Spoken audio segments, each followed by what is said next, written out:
Baik, Assalamualaikum warahmatullahi wabarakatuh. Perkenalkan, kami dari kelompok 3 mata kuliah Organisasi dan Arsitektur Komputer, kelas 3B Sistem Informasi Unsika. Pada kesempatan kali ini, kami akan membahas terkait tentang salah satu materi dari semester 3 ini, yaitu adalah MSATA dan juga NVM. Nah, untuk itu, kami dari kelompok 3 ini akan menjelaskan dan juga memberitahu teman-teman semua di dalam video ini apa saja pengertian dan juga penjelasan dari MSATA dan MVN itu sendiri. Nah, mungkin untuk selanjutnya kita akan ada sisi perkenalan anggota kelompok terlebih dahulu. Bisa di next.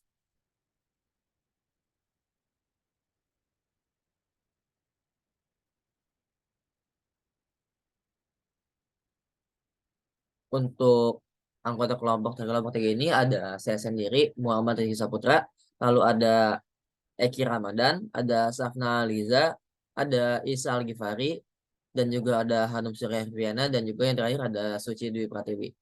Nah, untuk itu maka kita selanjutnya akan langsung masuk ke sesi pemaparan materinya. Dan untuk materi pertama adalah MSATA. Nah, di sini saya akan langsung menjelaskan saja untuk pengertian MSATA. MSATA atau mini SATA adalah singkatan dari mini serial ATA. Nah, ini adalah suatu bentuk faktor untuk penyimpanan yang dirancang yang digunakan juga dalam perangkat berukuran kecil seperti laptop, netbook, dan perangkat ultrabook lainnya. Nah, MSATA ini umumnya digunakan sebagai penyimpanan solid state drive atau SSD yang merupakan jenis penyimpanan data yang lebih cepat dan lebih andal daripada hard drive tradisional berbasis piringan ataupun yang berbentuk card flash disk itu. Nah, untuk selanjutnya ini mungkin setelah penjelasan singkat terkait dengan penjelasan mini SATA, ada sejarah dari MSATA itu sendiri. Untuk selanjutnya saya berikan kepada teman saya Eki, dipersilakan.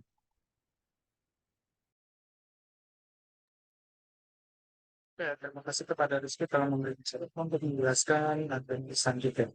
Jadi sebelum MSATA pertama kali diperkenalkan oleh Intel, MSATA itu sudah dikembangkan oleh SATA.io. Dikembangkan oleh SATA.io yaitu serial ATA International Organization pada tahun 2009 sebagai standar untuk SSD kecil yang dapat dipasang di dalam laptop, tablet, atau perangkat target lainnya. Nah, lalu SATA pertama kali diperkenalkan oleh Intel pada tahun 2010 sebagai bagian dari teknologi Intel Rapid Storage Technology RST yang memungkinkan SSD M-SATA untuk digunakan sebagai cache untuk HDD utama sehingga meningkatkan kinerja dan kecepatan sistem.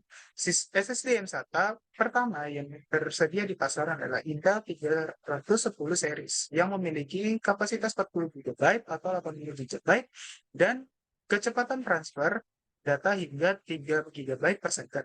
Sejak itu, M-SATA telah menjadi pilihan populer untuk SSD kecil yang digunakan di laptop, ultrabook, netbook, tablet, dan perangkat embedded.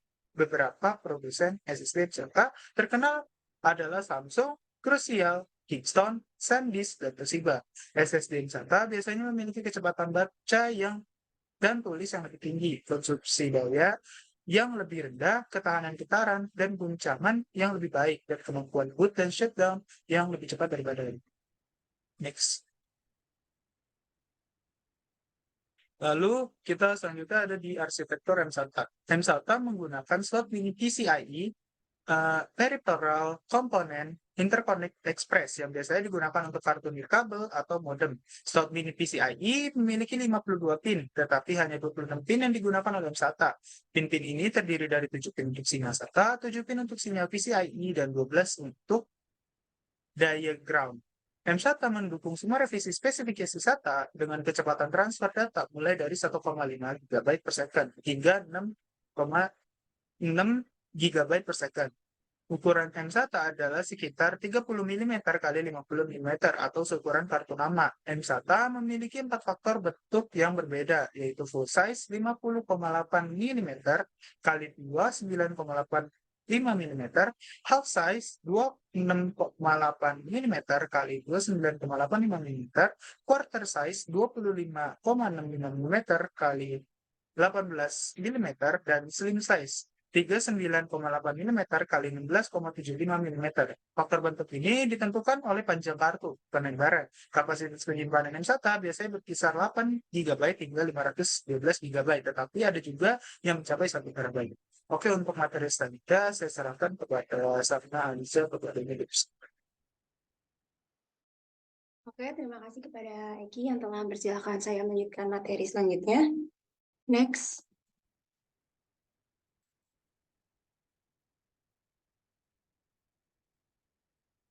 Nah, berikut adalah beberapa keuntungan dan kekurangan dari M-SATA. Nah, pertama ini saya akan menjelaskan beberapa kelebihan dari penggunaan M-SATA.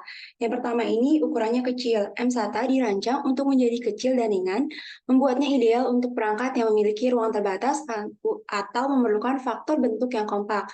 Ini memungkinkan penggunaan dalam perangkat seperti ultrabook, tablet, dan perangkat tipis lainnya.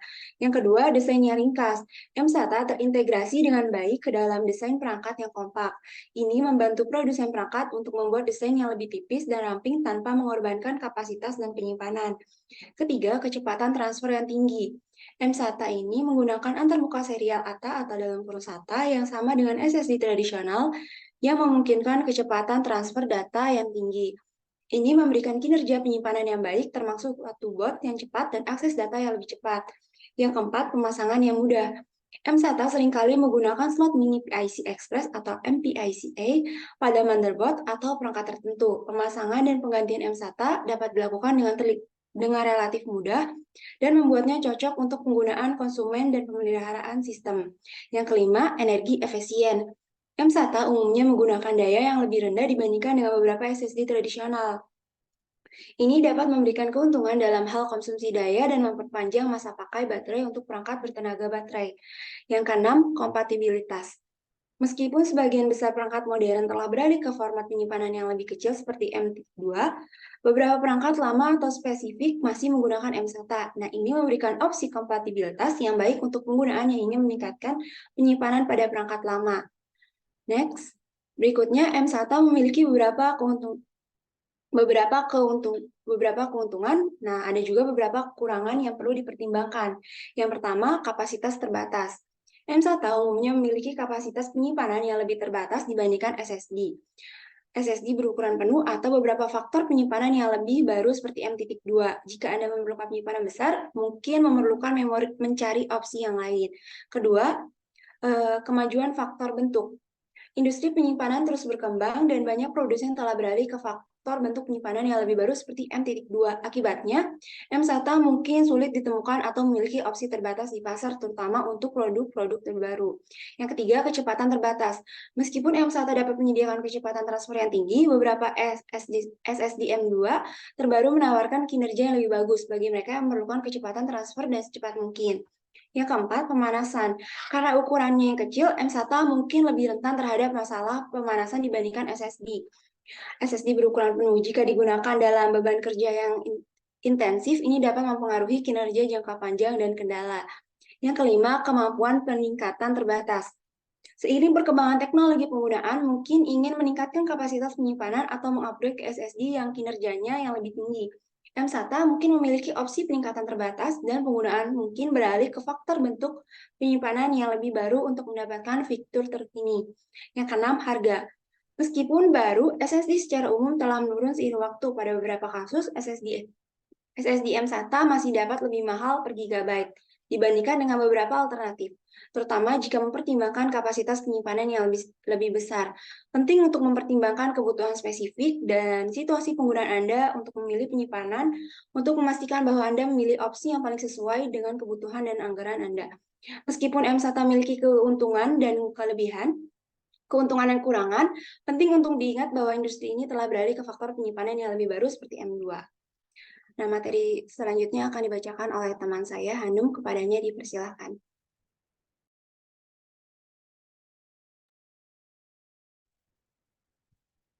Baik, terima kasih kepada Safna. Selanjutnya saya akan membahas tentang NVM. NVM atau Memory Non-Volatile adalah jenis memori komputer yang memiliki kemampuan untuk menyimpan data yang disimpan bahkan jika daya dimatikan. Tidak seperti memori yang mudah menguap, NVM tidak memerlukan data memorinya secara berkala. Ini biasanya digunakan untuk penyimpanan sekunder atau penyimpanan konsisten jangka panjang. NVMe merupakan kategori khusus dari memori komputer yang memiliki kemampuan unik untuk menyimpan data tanpa memerlukan daya listrik. Ini berarti bahwa informasi yang disimpan dalam NVMe dapat dipertahankan bahkan ketika komputer dimatikan, dibandingkan dengan jenis memori yang mudah menguap seperti RAM yang kehilangan data atau saat daya dimatikan. NVMe menyediakan solusi yang sangat handal untuk penyimpanan jangka panjang. Lalu penggunaan utama NVMe biasanya terletak dalam penyimpanan sekunder. Ini mencakup penggunaan dalam perangkat penyimpanan seperti hard drive solid state atau SSD, USB drive, dan kartu memori. Kemampuan utamanya adalah untuk mempertahankan data tanpa kehilangan informasi, bahkan dalam kondisi ketika daya listrik tidak tersedia. Hal ini membuatnya ideal untuk penyimpanan data yang perlu diakses secara konsisten, seperti sistem operasi aplikasi dan data pengguna. Selain itu, NVMe juga digunakan dalam beberapa sistem penyimpanan khusus yang memerlukan keandalan dan ketahanan yang tinggi. Misalnya dalam lingkungan server atau pusat data, penggunaan NVMe dapat meningkatkan kecepatan akses dan mengurangi waktu pemulihan setelah pemadaman listrik. Kemampuan NVMe juga untuk menyimpan data tanpa daya listrik memberikan keamanan tambahan terhadap kehilangan data yang dapat terjadi karena pemadaman listrik mendadak atau kegagalan perangkat keras. Dengan teknologi yang terus berkembang, variasi NVMe seperti teknologi memori resistif, DRAM, dan memori fase ubah atau PCM juga menjadi fokus riset untuk meningkatkan kapasitas, kecepatan, dan efisiensi daya.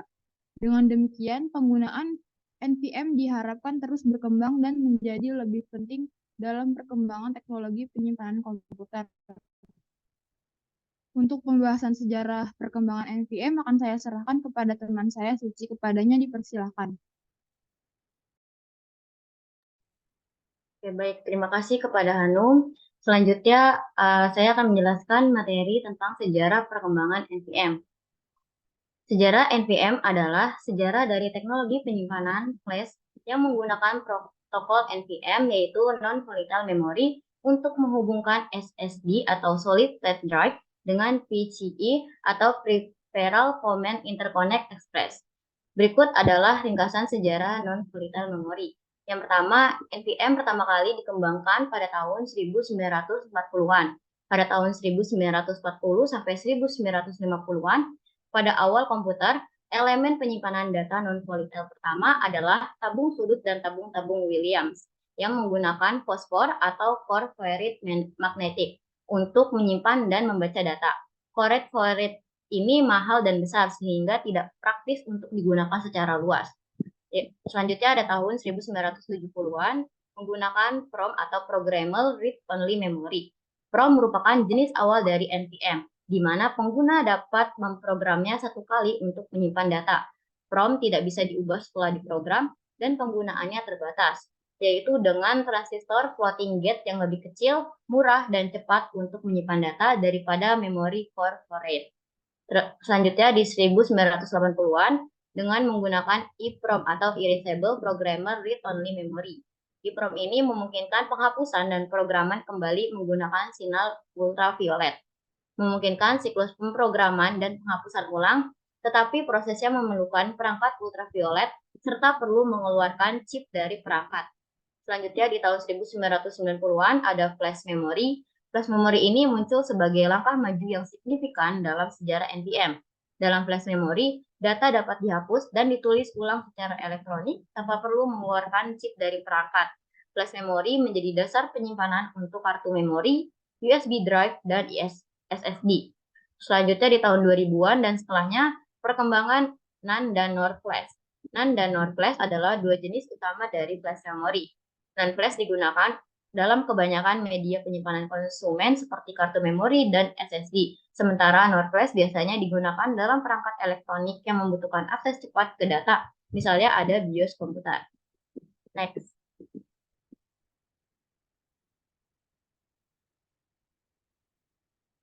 Selanjutnya, yang kedua ya di sini NPM mulai banyak digunakan pada tahun 2010-an. NPM menerbitkan versi 1.0 pada tanggal 1 Maret 2011 yang menyertakan antarmuka query, kumpulan perintah administrasi, dan fitur keamanan. Perkembangan NPM terus berlanjut hingga tahun 2021. Pada tahun 2012, tepatnya di tanggal 11 Oktober, versi 1.1 dari NPM dirilis yang mendukung beberapa port PCIe untuk mengaktifkan input-output multithread. Selain itu, kondisi tersebut juga termasuk transisi keadaan daya otonom selama waktu diam sebagai cara untuk mengurangi konsumsi energi. Pada bulan Mei 2013, perusahaan NPM mengadakan plug phase pertama untuk menguji produk yang diluncurkan. Pada bulan Maret 2014, grup kerja NPM HCI berubah menjadi NPM Express Inc., sebuah organisasi nirbala yang memiliki lebih dari 100 cabang perusahaan teknologi di seluruh dunia.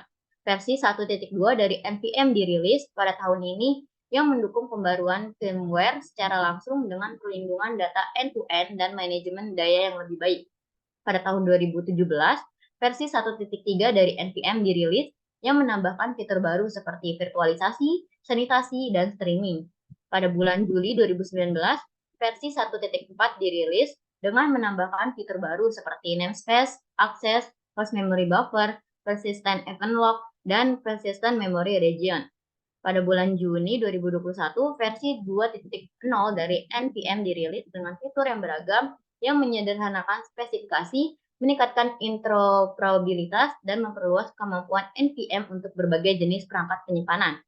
Selanjutnya, untuk teknologi NPM modern, seiring berjalannya waktu, terdapat pengembangan teknologi NPM yang lebih canggih seperti 3D NAND yang memungkinkan kapasitas penyimpanan yang lebih tinggi dengan menumpuk lapisan-lapisan sel memori secara vertikal. Terdapat juga riset dan pengembangan untuk jenis NPM baru seperti memori resistive atau ReRAM dan memori fase atau fast change memory yang menjanjikan keunggulan dalam hal kecepatan, daya, dan kepadatan. Seiring dengan perkembangan teknologi, NPM terus menjadi bagian integral dari perangkat penyimpanan modern dan inovasi terus muncul untuk meningkatkan kinerja dan efisiensi penyimpanan data. NPM diharapkan terus berkembang dan menjadi lebih terjangkau sehingga dapat digunakan dalam lebih banyak perangkat dan aplikasi. Juga diharapkan dapat memainkan peran penting dalam Internet of Things atau IoT dan Big Data. Next. Selanjutnya di sini ada arsitektur non-volatile memory, mengacu pada struktur fisik dan logis dari perangkat NPM. Arsitektur NPM ini menentukan bagaimana data disimpan dan diakses di perangkat. Arsitektur NPM ini dapat bervariasi tergantung pada jenis dan penggunaan memorinya. Berikut beberapa arsitektur NPM yang umum terdiri dari komponen utama yaitu ada sel, adalah unit terkecil dari penyimpanan data di NPM. Sel berupa transistor, kapasitor, atau elemen lainnya. Selanjutnya ada array. Array adalah kumpulan sel yang tersusun secara teratur. Yang ketiga ada controller. Controller adalah komponen yang mengontrol akses ke data di NPM. Selanjutnya ada beberapa karakteristik penting termasuk yaitu yang pertama ada kapasitas. Kapasitas NPM mengacu pada jumlah data yang disimpan di perangkat. NPM ini terdiri atas pengontrol target dan antarmuka sisi host untuk menangani hingga 64 key antrian input-output dengan total 64 key entry. Kedua ada kinerja. Kinerja NPM mengacu pada kecepatan membaca, menulis, dan menghapus data. NPM ini memiliki latensi yang rendah yaitu 2,8 milidetik. Yang ketiga ada durabilitas. Durabilitas mengacu pada seberapa lama data dapat disimpan di perangkat tanpa kehilangan. SSD PCIe Gen 4.0 NPM M.2 dapat membaca hingga 7.000 MB per detik dan menulis hingga 5.000 MB per detik. Yang terakhir ada biaya. Biaya NPM ini mengacu pada biaya per gigabit penyimpanan yang umumnya menurun seiring waktu. Berikut juga terdapat beberapa jenis arsitektur NPM yang umum digunakan. Yang pertama ada magnetic memory. Magnetic memory ini menggunakan medan magnet untuk menyimpan data.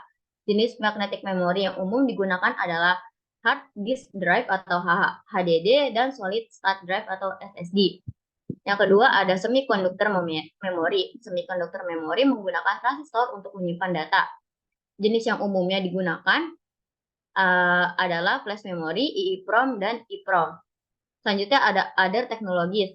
Teknologi NVM baru dan inovatif yang sering digunakan seperti ReRAM, PCM, dan STT-MRAM.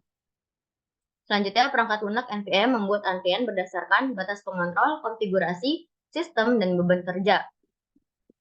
Arsitektur ini memungkinkan aplikasi untuk memulai, mengeksekusi, dan menyelesaikan beberapa permintaan input atau output secara bersamaan dan menggunakan media yang mendasarinya dengan cara yang paling efisien untuk memaksimalkan kecepatan dan meminimalkan latensi. Pilihan arsitektur NVM yang tepat tergantung pada kebutuhan aplikasi, seperti penyimpanan yang besar, kinerja yang tinggi, dan daya tahan yang lama. Mungkin itu saja pemaparan materi dari saya. Untuk pemaparan materi selanjutnya akan disampaikan oleh Saudara Isa, kepadanya dipersilakan. Baik, terima kasih atas kesempatannya dari Teh Suci yang telah memberikan saya kesempatan. Oke, di sini saya akan menjelaskan kekurangan NVM. Nah, untuk kekurangan NVM ini harganya yang lebih mahal. NVM umumnya lebih mahal daripada RAM. Hal ini disebabkan oleh faktor-faktor seperti kompleksitas pembuatan dan biaya bahan bakunya. Nah, jadi kenapa mahal?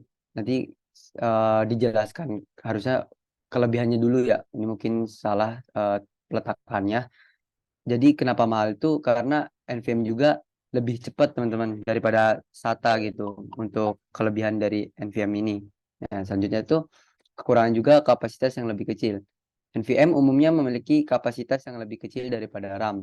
Hal ini disebabkan oleh faktor-faktor seperti biaya bahan baku dan destinasi penyimpanan. Nah, mungkin teman-teman tahu kalau misalkan semakin lebih kecil kapasitasnya tapi gerak ininya semakin cepat teman-teman. Jadi NVM ini cepat gitu dalam menyimpan. Dia kan modelnya kayak RAM gitu untuk menyimpan data sementara gitu untuk dipindahkan. Nah, selanjutnya efisiensi daya yang lebih rendah. NVM umumnya memiliki efisiensi daya yang lebih rendah daripada RAM. Hal ini disebabkan oleh faktor-faktor seperti konsumsi daya yang lebih tinggi per bitnya. Nah, mungkin bisa di next. Nah, baru ini kelebihannya. Untuk kelebihannya tadi juga udah sedikit dibahas ya. Untuk kelebihan yang pertama, kecepatan transfer data yang sangat tinggi. Nah, makanya kenapa tadi juga kecil kapasitasnya, karena kecepatan transfer datanya sangat tinggi. Semakin kecil kapasitas yang ada, maka semakin cepat gitu transfernya. NVMe dapat mencapai kecepatan transfer data hingga 7 GB per second. Jauh lebih tinggi daripada SATA yang hanya mencapai kecepatan 600 MB per second. Hal ini membuat NVM sangat cocok untuk aplikasi yang membutuhkan kecepatan transfer data yang tinggi seperti game, video editing, dan komputasi cloud. Daya tahan yang lama. Nah, NVM memiliki daya tahan yang lebih lama daripada SATA. Hal ini karena NVM tidak memiliki bagian yang bergerak sehingga tidak rentan terhadap kerusakan. Selanjutnya, konsumsi daya yang rendah. NVM mengonsumsi daya yang lebih rendah daripada SATA. Hal ini membuat NVM lebih hemat energi dan lebih ramah lingkungan. Bisa di next. Mungkin itu penjelasan kelebihan untuk NVM-nya. Nah, kesimpulannya, mSATA yang pertama kali diperkenalkan oleh Intel pada tahun 2009 memberikan solusi penyimpanan solid state drive SSD dalam ukuran yang lebih kecil. Cocok untuk perangkat berukuran kecil seperti ultrabook dan netbook. Walaupun mSATA memberikan keunggulan ukuran yang ringkas, seiring berjalannya waktu, format ini berkembang menjadi M2, memberikan fleksibilitas dan kecepatan transfer data yang lebih tinggi.